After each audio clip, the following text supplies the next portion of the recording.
My parents didn't invite me to Thanksgiving this year. Mom texted, "We're only having your sister's family this year." I replied, "Have a good time." They had no idea I owned a $6,500,000 estate. I invited everyone else, and when they saw the photos, my phone exploded. "We're only having your sister's family this year," Mom texted. I stared at my phone, sitting in my penthouse overlooking Boston Harbor. My fingers hovered over the keyboard for exactly 3 seconds before I typed back, "Have a good time." They had absolutely no idea I owned a $6.5 million estate in Colorado. My name is Emberly, and I'm 32 years old. I used to be a tech entrepreneur, splitting my time between Boston and Aspen. I had everything figured out, or so I thought, until that November afternoon, when my phone lit up with Mom's message. "Hi, Emberly. Your father and I have decided to keep Thanksgiving small this year. We're only having Victoria, Brandon, and the kids over. Hope you understand. Love you." I didn't argue. What was the point? See, I'd spent my entire life living in Victoria's shadow. My older sister was prom queen, head cheerleader, straight A student, the complete package. My parents worshipped the ground she walked on. I remember being 12, coming home excited because I'd won second place in a regional robotics competition. I walked into the kitchen clutching my trophy, ready to show Mom and Dad. Mom barely glanced up from her tablet. "That's nice, sweetie." Then she turned to Dad. "Did you see Victoria made varsity cheer as a sophomore? Coach Davis said she's the best athlete they've had in years." Dad practically leaped out of his chair. "We need to call everyone. This is incredible." I went to my room and placed the trophy on my shelf. Nobody ever asked about it again. When I was 15, I spent 3 nights straight teaching myself Python. I built this program that could organize our family photos by date, location, and even facial recognition. I was so proud. I showed Dad, thinking he'd be impressed. He glanced at my laptop screen for maybe 5 seconds. "That's good, Emberly. Hey, did you know Victoria got accepted to homecoming court? We need to take her dress shopping this weekend." And that was it. My moment. Over. The worst part? When I got into Stanford for computer science with a partial scholarship, my parents' reaction was basically a shrug. I told them at dinner, my hands trembling because I was so excited. Mom nodded. "California's far from home." Dad said, "Well, if that's what you want to study." That was it. No celebration, no congratulations party. Victoria looked up from her phone for half a second. "Cool." Then went back to texting. College was lonely. I moved to Palo Alto, started my classes at Stanford, and my parents barely called. Maybe once every 6 weeks if I was lucky. They were always busy with something Victoria related. During my sophomore year, Victoria married Brandon. The wedding was massive. 10 bridesmaids walked down that aisle in matching champagne dresses. 10. I wasn't one of them. Victoria chose her sorority sisters, her high school friends, even Brandon's 2 sisters. But not me. At the reception, I ended up helping the catering staff in the kitchen while Victoria and her bridesmaids performed some choreographed dance routine on the floor. Mom was crying happy tears. Dad was giving a toast about his perfect daughter. Nobody noticed I wasn't at my assigned table. Family holidays became predictable after Victoria's wedding. I'd show up at my parents' house in Columbus for Thanksgiving or Christmas, and within an hour, I'd be loading the dishwasher while Victoria lounged in the living room with Brandon and their kids. Mom and Dad would be on the carpet playing with the grandchildren, completely absorbed. My parents never visited me at Stanford. Not once in 4 years. But they went on vacation with Victoria and Brandon twice during that time.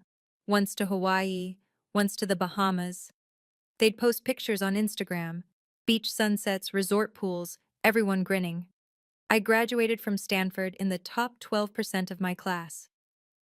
Mom and Dad came to the ceremony but left immediately afterward to get back for one of Victoria's kids' birthday parties. We didn't even grab lunch. After graduation, I worked at a couple of Silicon Valley companies. The work was fine, but I wanted more. I wanted to build something that mattered. So when I was 26, I founded my first startup. It failed spectacularly after 16 months. I burned through my savings, maxed out 3 credit cards, and had nothing to show for it except experience and crushing debt. I called my parents, hoping for support or encouragement.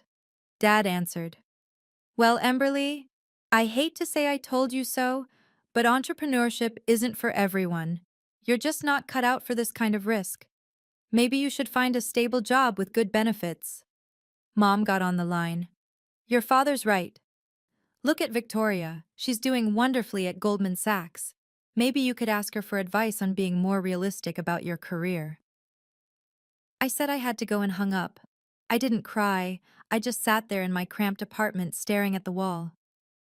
I moved into this tiny place with 4 roommates in San Jose.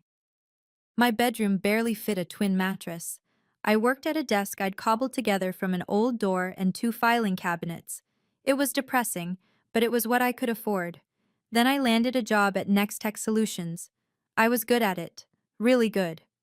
I climbed fast, junior developer to team lead to director of innovation in 3 years. I was finally making decent money, finally feeling confident. But I still wanted to build something of my own. So when I was 29, I quit. I took every dollar I'd saved and founded CyberGuard, a cybersecurity software company. After one failed startup, launching another seemed insane. My roommates thought I'd lost my mind completely. The first 6 months were brutal. I moved into an even smaller apartment to save money. I ate ramen noodles for dinner most nights. I worked 18-hour days, 7 days a week. I'd fall asleep at my keyboard and wake up with keycap marks on my cheek. There were nights I lay awake thinking I'd made a catastrophic mistake, that my parents were right, that I wasn't built for this. 3 months in, I was almost broke. I called Dad, hoping maybe this time would be different. "Dad, I need help. Just a small loan to keep the company running for another 2 months. I'll pay you back with interest." Dad sighed into the phone. "Emberly, I warned you about this. Business clearly isn't your thing. You should cut your losses and find a real job." Then his voice shifted, got all proud. "Victoria just got promoted to vice president. She's doing fantastic. No drama, no begging for money, just steady, intelligent work." I hung up without saying goodbye. I never asked them for anything again. But here's the thing about life. Sometimes the timing's right. Your product fills a gap nobody else saw, or you work just hard enough for just long enough that things start clicking. CyberGuard took off. I didn't tell anyone about CyberGuard's success, not right away. I kept showing up to family dinners at Thanksgiving and Christmas, letting my parents and Victoria think I was still struggling. They'd ask about work in that condescending way people do when they assume you're failing.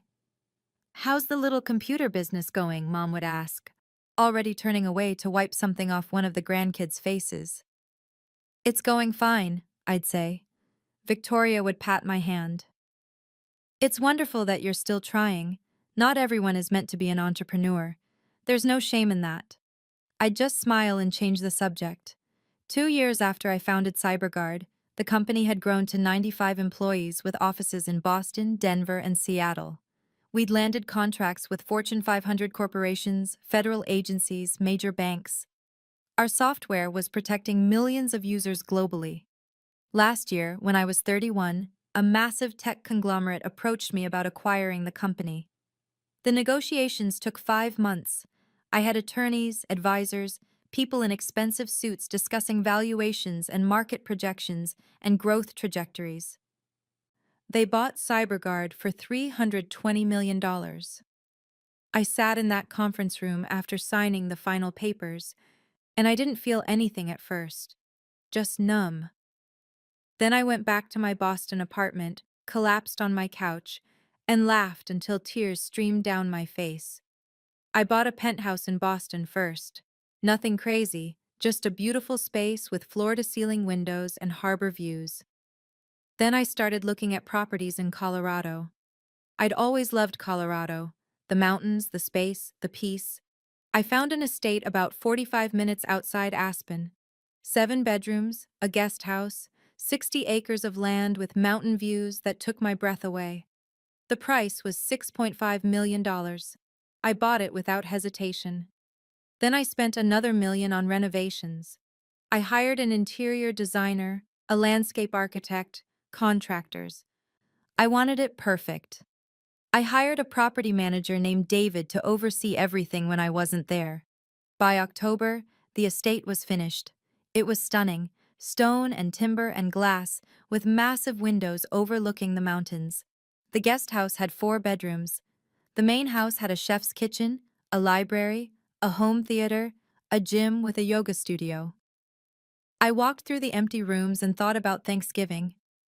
I imagined inviting my whole family to Colorado, showing them what I'd accomplished, finally sharing the success with them. I pictured my parents' faces when they saw the house. Maybe they'd finally be proud. Maybe everything would change. Then Mom's text came through. The one about keeping Thanksgiving small, just Victoria's family. I sat on the deck of my Colorado estate, looking out at the mountains, and felt something shift deep inside me. I wasn't angry. I wasn't even hurt anymore. I was simply done. I started making calls. First, I called Uncle Thomas. "Hey, what are you doing for Thanksgiving?" "No plans," he said. "Your parents mentioned they wanted to keep it small this year. Just immediate family, I guess." Immediate family, I repeated slowly. Right. Want to come to Colorado instead? I just bought a place out here. Colorado? Absolutely. That sounds amazing. I called Aunt Patricia. Same story. Mom and Dad had told her they were keeping it small. I called my cousins. I called second cousins. I called family friends who'd been at our Thanksgiving dinners for decades. Every single person said the same thing. My parents had uninvited them. Said they were keeping it intimate, just close family. I called 27 people. Every single one had been cut from the list. On the 28th call, I reached Mom's sister, Aunt Diane. She was more blunt than the others. "Your parents didn't want us there because we don't measure up to Brandon's family," she said. "They've got surgeons and corporate attorneys on his side. Your mom actually said something about wanting to impress them. Can you believe that? Suddenly we're not good enough." I thanked her and hung up. My parents had thrown out 30-plus relatives because they weren't impressive enough for Victoria's in-laws. I sat there for a full minute, then I started texting. I invited everyone to Colorado. Uncle Thomas, Aunt Patricia, Aunt Diane, all my cousins, family friends. I invited former employees from CyberGuard. I invited my 2 closest friends from Stanford who'd stuck by me through everything. Almost everyone said yes immediately. The guest list grew to 42 people. I bought first-class plane tickets for everyone flying in. I arranged car services from Denver Airport to the estate. I booked rooms at a luxury hotel 15 minutes away for people who couldn't fit in the main house and guest house.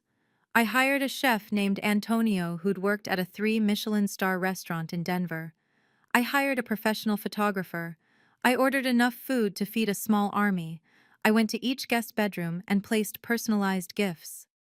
For Uncle Thomas, who loved golf, I got a top-of-the-line Titleist driver.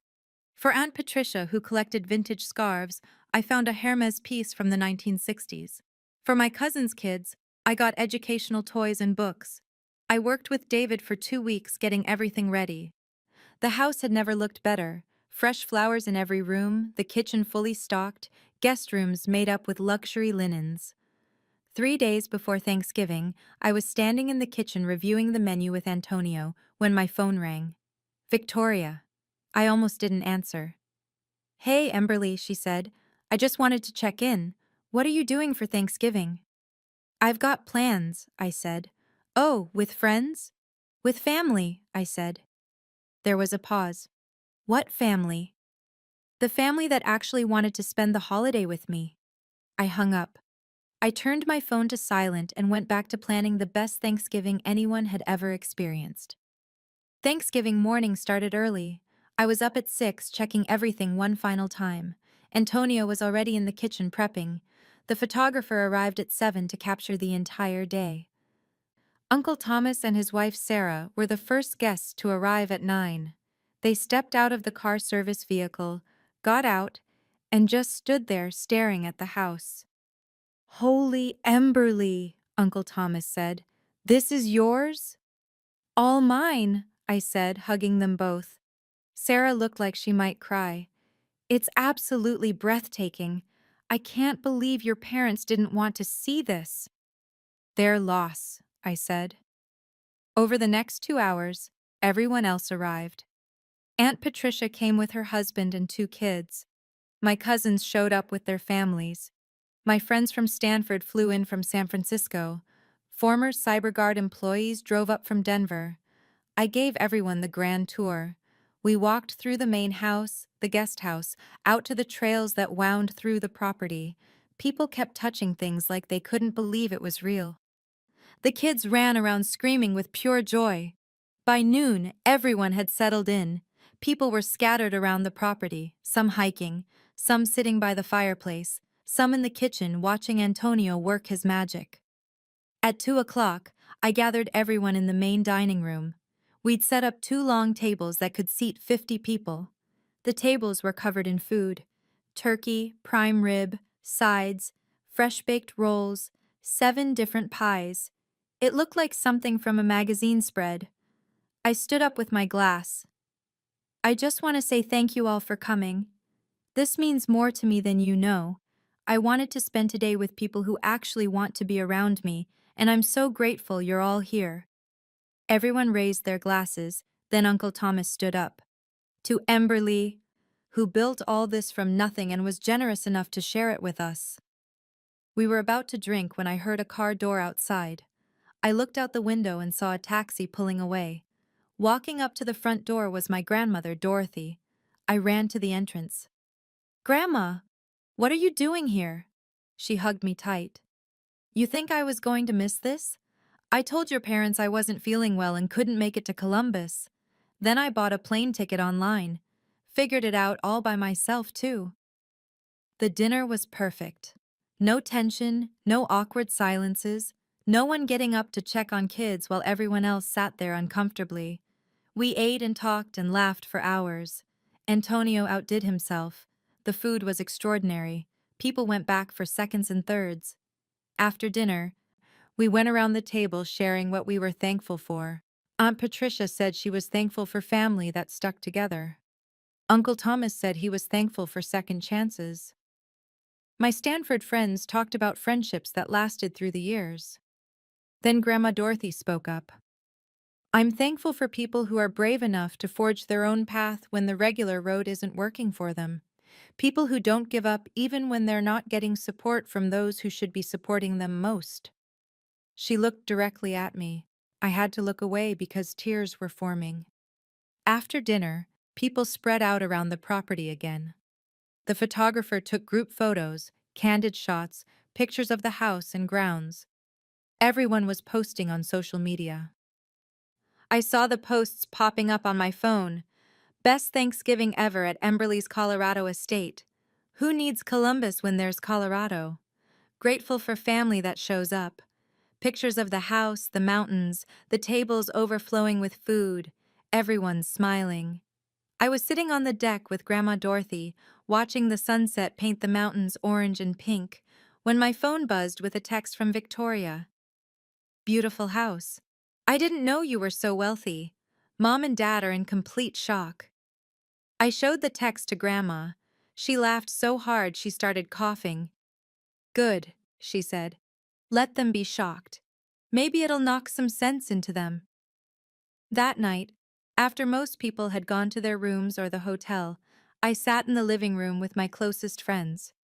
We had a fire going, glasses of wine, the kind of comfortable silence you only get with people who truly know you. "You did good, Emberly," my friend Natalie said. "Really good." "Thanks," I said. "I just wish it didn't have to be like this. I wish my parents could have been here." "They made their choice," Natalie said. "You made yours. Yours was better." My phone started ringing. My parents. I let it go to voicemail. It rang again and again. Finally, the next morning after I'd had coffee and was feeling brave, I answered. Emberly! Mom's voice was high and strained. What is going on? Why are there Facebook photos of you at some mansion in Colorado with your grandmother? We thought she was sick. She was sick of your Thanksgiving plans, I said. So she came to mine. Your Thanksgiving? What are you talking about? You said you wanted to keep it small. Just Victoria's family. So I invited everyone else you uninvited. Uncle Thomas, Aunt Patricia, all the cousins. About 42 people total. We had an incredible time. Silence on the other end. Where did you get the money for a house like that? Mom finally asked. I sold my company last year, I said calmly. For $320 million. More silence. Then a sound like Mom had dropped the phone. I heard Dad's voice in the background asking what was wrong, then Mom screaming, 320 million? Why didn't you tell us? I did tell you, I said. Last Christmas. You were busy with Victoria's son's science project and didn't hear me.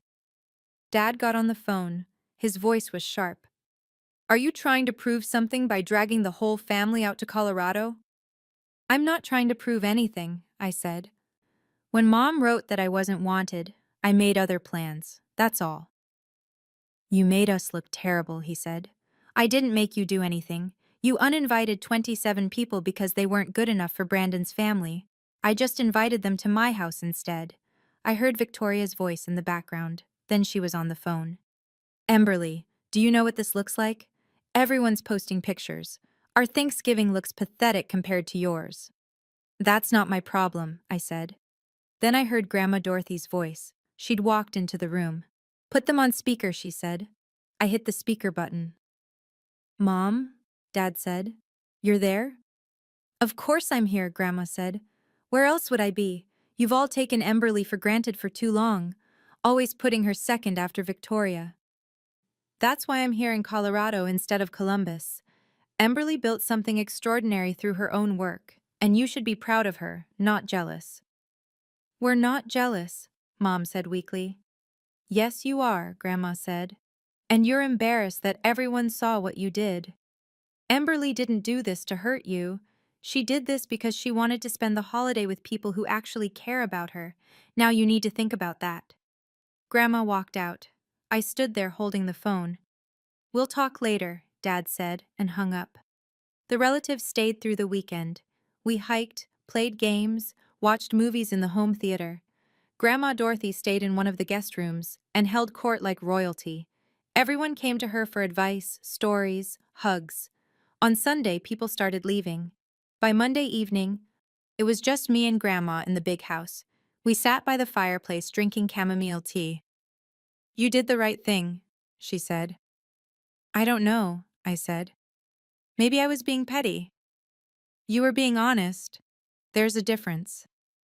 Grandma stayed another week. We went into Aspen, visited art galleries, ate at amazing restaurants. It was the most time I'd spent with her in years. When she left, I put her on a first-class flight home. She hugged me at the airport. Make them work for it, she said. Don't let them back in easily. I won't, I promised. A few days later, my phone buzzed with a text from Victoria. I've always been jealous of you. You got to choose your own path.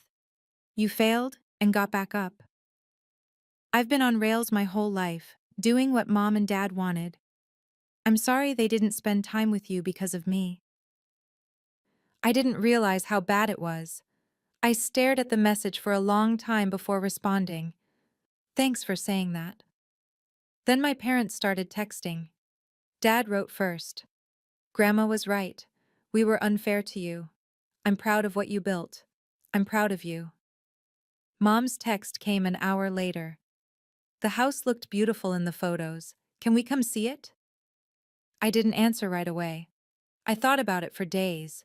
Finally, in early December, I texted back. Come for Christmas. Just you, Dad, and Victoria. Small group. They agreed immediately. On December 23rd, Victoria and my parents arrived at the estate. They got out of the taxi and stood there looking at the house the same way everyone else had. Dad's mouth hung open. Emberly, this is incredible. I gave them the tour. They walked through slowly, touching things, looking out windows, not saying much. In my study, Dad stopped in front of a wall where I'd framed magazine covers. Forbes, TechCrunch, Business Insider, articles about CyberGuard, about me. Forbes 30 under 30, he read. When was this? 3 years ago, I said. You never told us. I tried.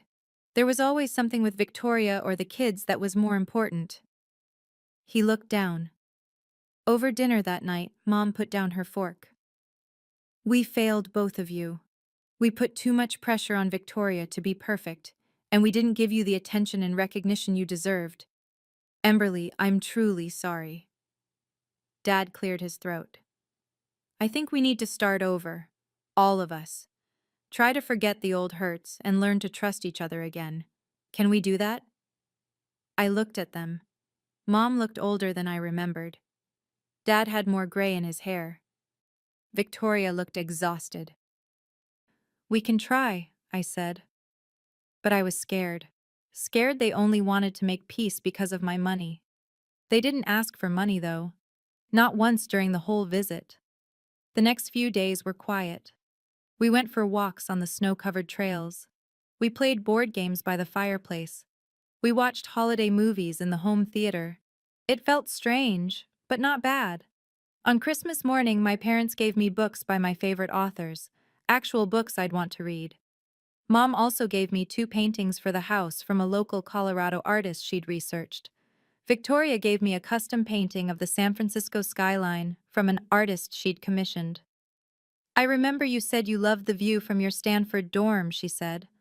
They were thoughtful gifts, not the generic candles and bath sets they used to give me. At dinner, Mom stood up with her glass. To new beginnings, to Emberly, who had the courage to create her own path and invite us to walk it with her. Dad hugged me after dinner. I'm proud of you. Not just the house, the life you built, all of it. 2 days after Christmas, they left. The goodbye at the door was warmer than any goodbye we'd ever had. I stood on the porch watching their taxi drive away. I didn't know if we'd ever be truly close, but at least we'd taken the first step. Now I talk to Grandma Dorothy twice a week. I text with Victoria every few days. My parents call once a week to check in. It's not perfect, but it's better, and for now that's enough.